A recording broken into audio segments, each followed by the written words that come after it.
एक बार की बात है। शाम होने पर सूर्यदेव अपने घर की तरफ प्रस्थान कर रहे थे कि उनके रास्ते में चंद्रदेव आ गए। फिर उन दोनों में अपने अपने स्थान और महत्व को लेकर बहस होने लगी।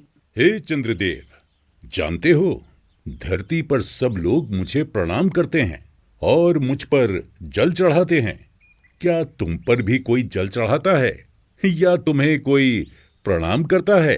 नहीं सूर्यदेव, जल तो मुझ पर कोई नहीं चढ़ाता, किंतु कुछ लोग मुझे प्रणाम अवश्य करते हैं। इसका अर्थ तो यही है कि लोग मुझे तुमसे अधिक महत्व देते हैं और मैं लोगों की नजर में तुमसे बहुत बड़ा हूं। सूर्य और चंद्रमा के बीच जोरदार बहस चल रही थी कि तभी ऋषियों के ऋषि देव ऋषि नारद जी वहां आ पहुंचे। नारद जी बीच बचाव करते हुए बोले, नारायण नारायण, आप दोनों में ये क्या चल रहा है प्रभु? आप दोनों देवताओं को ऐसे बहस करना शोभा नहीं देता। ये बहस तो अपने स्थान और महत्व को लेकर है देवर्षि। आप तो बड़े ज्ञानी हैं, आप ही कोई समाधान बताइए। प्रभु, मेरा मानना तो ये है कि इस संसार में सबका अपना अपना काम और अपना अपना महत्व है। बाकी आप दोनों धरती के लोगों से स्वयं जाकर पूछ सकते हैं कि वो आप दोनों के बारे में क्या विचार रखते हैं। देवऋषि नारद की बात दोनों देवताओं को सही लगी और वे दोनों चलते चलते आनंदपुर गांव के आकाश में आ गए। मैं लोगों को रोशनी देता हूं और मैं रोशनी ना दूं तो दिन ही ना निकले। साथ ही मैं उनकी फसलों के उगने और फलने में भी मदद करता हूं।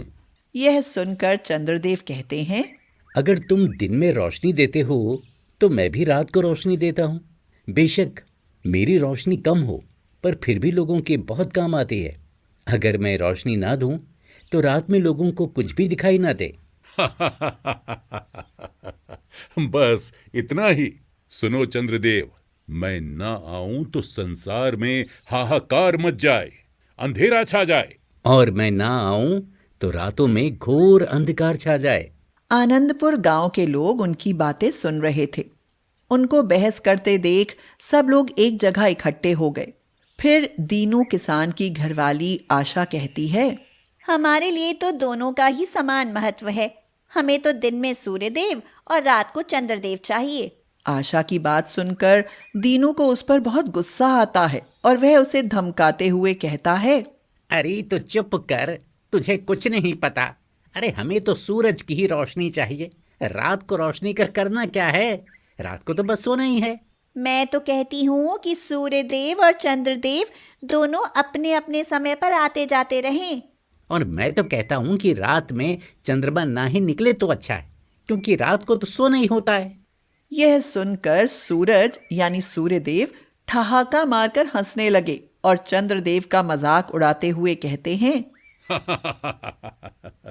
क्यों चंद्रदेव, कहो, अब कुछ कहने को बचा है क्या? ठीक है, यदि आनंदपुर के लोगों को मेरी जरूरत नहीं है तो मैं कल से इस गांव के आसमान में नहीं आऊंगा। यह कहकर चंद्रदेव नाराज होकर चले जाते हैं और उस दिन के बाद आनंदपुर गांव में रातें घनी अंधेरी होने लगती हैं। वहां खेतों की बुआई का समय चल रहा था और किसानों को सुबह दिन निकलते ही खेतों में जाना होता था। अरे आशा, ओ आशा उठो। अरे खेतों की बुआई करने नहीं चलना है क्या? मैंने कब कहा कि नहीं चलना है, पर बाहर तो देखिए, अभी तो घुप अंधेरा है। सुबह होगी तभी तो चलेंगे। आसमान से चंद्रदेव के गायब हो जाने से रात में अंधकार छाया रहता था।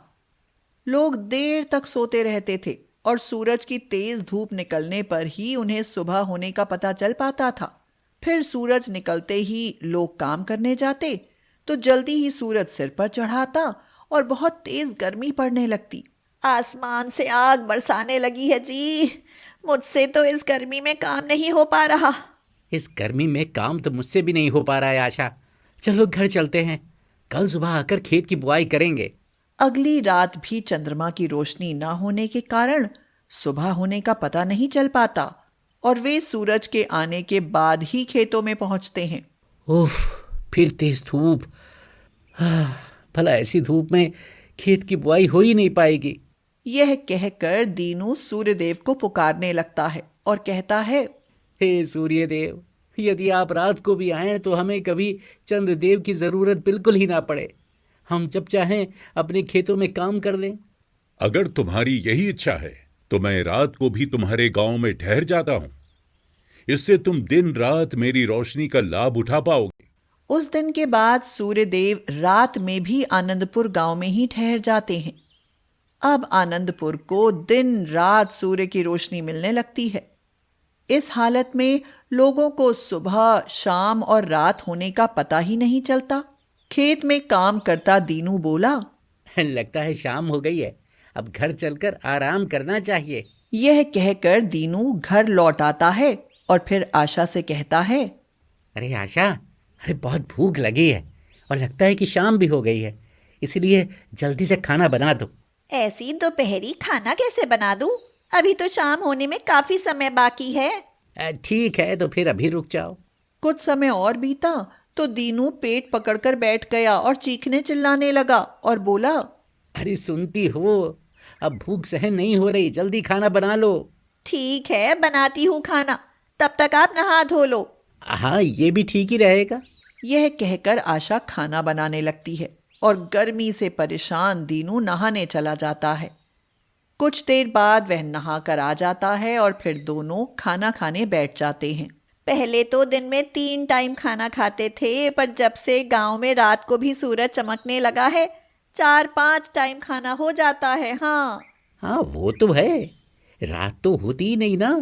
दीनू और आशा खाना खाकर सोने की कोशिश करते हैं, मगर रात को भी सूरज चमकने के कारण गर्मी काफी बढ़ जाती है और उन्हें नींद ही नहीं आती।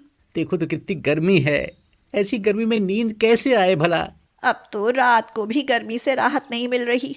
रुको, मैं पंखा तेज करके आती हूँ। आशा पंखे की स्पीड बढ़ा देती है, मगर गर्मी से राहत फिर भी नहीं मिलती। मुझे तो पंखे की तेज हवा में भी पसीना आ रहा है। ये सब रात के सूरज के कारण हो रहा है। मैंने तो पहले ही कहा था कि हमें रात को सूरज की नहीं बल्कि चंद्रमा की जरूरत है, पर आप ही नहीं माने। पर अब मानना पड़ेगा आशा, जरूर मानना पड़ेगा। यह कहकर दीनू घर से बाहर खुले में आ जाता है और आशा भी उसके साथ साथ घर से बाहर निकल आती है। दीनू सूर्यदेव को पुकारता है और कहता है, हे सूर्यदेव, हमें माफ करना और आज के बाद रात को कभी मत चमकना।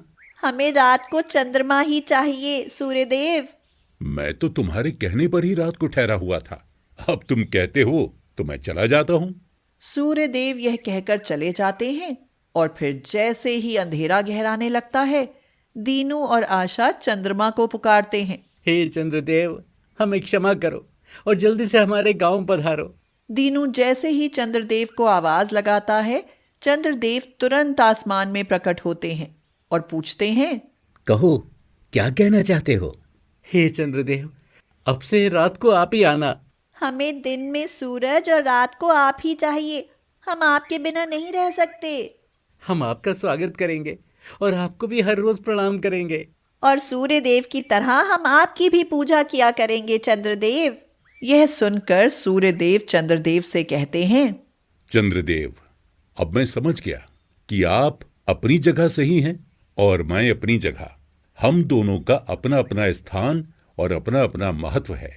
संसार में सब अपने अपने कर्म और कर्तव्य के लिए बने हैं, कोई छोटा या बड़ा नहीं है। यह सुनकर चंद्रदेव अति प्रसन्न हो जाते हैं और उसी समय आनंदपुर गांव के आसमान में चांद चमक उठता है और उसकी सारी चांदनी चारों ओर फैल जाती है।